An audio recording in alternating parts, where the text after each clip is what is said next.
হাজির না হওয়া। নবী করিম সাল্লাল্লাহু আলাইহি ওয়াসাল্লাম বলছেন, আবু হুরায়রা রাদিয়াল্লাহু তাআলা আনহু হাদিস বলছেন যে লাইসা সালাতুন আসকালু আলাল মুনাফিকিনা মিন সালাতিল ইশা ওয়া সালাতিল ফজর। এশার নামাজ আর ফজর নামাজ চাইতে ভারী নামাজ, কষ্টকর নামাজ মুনাফিকের ওপর আর কোনো নামাজ নেই পৃথিবীতে। ঈদের নামাজও ভারী নয় মুনাফিকের জন্য, পড়ে, ওরা পড়ে, মুনাফিকরা ঈদের নামাজ পড়ে, ঈদ পড়া মুসলমান। জুমার নামাজ ভারী না, যতই রৌদ্র হোক, বৈশাখ মাস জ্যৈষ্ঠ মাসের খরা হোক, জুমার নামাজ রৌদ্রও যাবে। কিন্তু সবচেয়ে ভারী নামাজ হচ্ছে মুনাফিকের কোন নামাজ?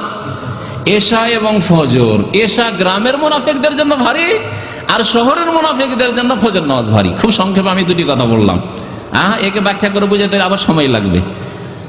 সময় লাগাবো না, বুঝতে পারছেন?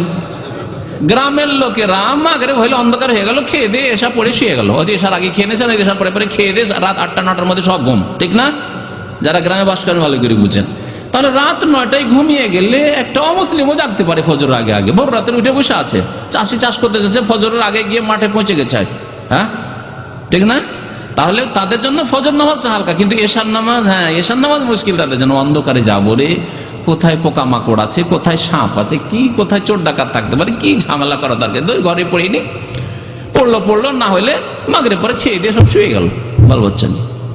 গ্রামের চাষিরা, গ্রামের লোকেরা এরকম করে, গ্রামের মুনাফিকদের অবস্থা এরকম।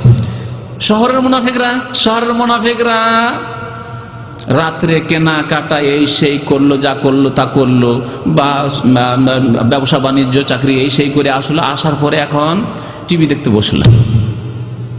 গ্রামের লোকেরা তো এগুলো সুযোগ হয়তো পায় না আজকাল, যদিও গ্রামেও শুরু হয়, গ্রামের মুনাফিকরা এগুলো করা এত উন্নতি করে দিয়েছে। টিভি দেখতে শুরু করলে, এই টিভি দেখতে দেখতে, ফিল্ম দেখতে দেখতে রাত 12টা 1টা 2টো বাজলো, স্বামী স্ত্রী ছেলে মেয়ে নিয়ে সব করে খেয়ে দিয়ে তারা 2টো 1টার সময় শুইছে। তাইলে আর ফজরে উঠবে কি করে? এই মুনাফিকদের জন্য সবচাইতে ভারী নামাজ এখন কি? ফজরের নামাজ। এই জন্য শহরের মুনাফিকদের জন্য সবচাইতে কষ্টকর নামাজ হচ্ছে ফজরের নামাজ। সৌদি আরবে যেহেতু আমাদের প্রবাসী জীবন হচ্ছে শহরের জীবন, আমরা মরুভূমিতে থাকি না, যদি ওই মাঝরাতে কোথাও থাকতাম তাহলে আমাদের ওই রকমই হইতো, মানে ফজরটাই সহজ হতো আর এটাই মুশকিল হতো অন্ধকারে, তাই না? তো আমাদের দেখেন এই অবস্থা অধিকাংশ মানুষের। মুনাফিকের লক্ষণ হচ্ছে ফজর নামাজে হাজির না হওয়া। শহরের মুনাফিক চিনতে পারবেন যদি ফজরের মসজিদে না থাকে, জানে যে এগুলো শহরের মুনাফিক। আর গ্রামের মুনাফিক যদি এশার নামাজে না পান, তো জানেন এগুলো গ্রামের মুনাফিক। আপনি কেমন মুনাফিক চিন্তা করেন না মুমিন? আপনি এখন নিজেই বিচার করেন। আল্লাহ পাক রব্বুল বলছেন যে ইন্নাল মুনাফিকিনা ফি দারকিল আসফালি মিনান নার। মুনাফিক যারা হবে তারা জাহান্নামের নিম্ন স্তরে বসবাস করবে। আপনি কোথায় বসবাস করতে চান? আর মুমিন যারা নামাজের হেফাজত করে তাদের জন্য ফিরদৌস।